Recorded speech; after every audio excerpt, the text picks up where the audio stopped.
आज हम लोग बलगांव से और घटवा के लिए रवाना हुए हैं। मगरखेड़ी में हम लोग आज दोपहर का भोजन करेंगे। और आप लोगों की एक जानकारी के लिए एक बहुत अच्छी बात बताता हूँ कि जितनी अन्य नदियाँ हैं उन सब में भगवान विष्णु का वास है। किसका वास है? भगवान विष्णु का वास है। चाहे वो गंगा नदी हो, चाहे यमुना नदी हो, चाहे सरस्वती नदी हो, उन सब में विष्णु का वास है। और नर्मदा मैया एकमात्र ऐसी नदी है जिसमें भगवान शिव का वास है। क्यों? क्योंकि मां नर्मदा शिव की पुत्री है। बोले नर्मदे हर। और नर्मदा मैया की उत्पत्ति कैसे हुई है? भगवान शिव जब तपस्या में रत थे और उनका पसीने की जब एक बूंद आई और वो बूंद जब जमीन पे गिरी तो वो नर्मदा मैया बन गई। बोलो नर्मदा मैया। आगे आ जाओ। नर्मदे हर। ये केले हम जो बाजार में खरीदते हैं इससे सड़े सड़े केले है ना, पैसों से। और ये केले इन्होंने यहाँ पे ऐसे ही फेंक दिए हैं। और क्यों फेंक दिए हैं? क्योंकि जो गुच्छा होता है ना बड़ा वाला, उसमें से ये टूट गए, बस केवल इस कारण से।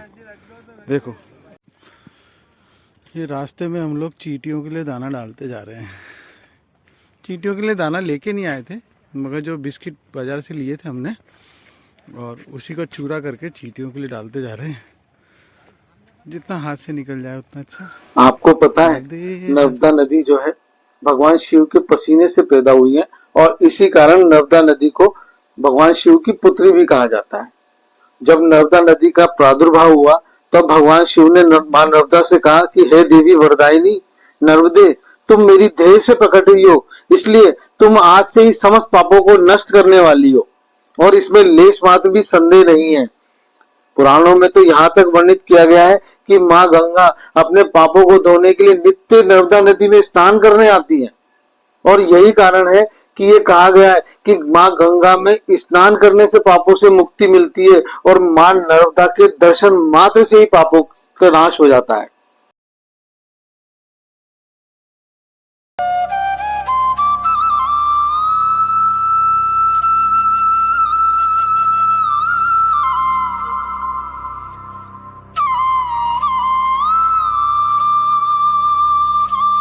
मैया की जय।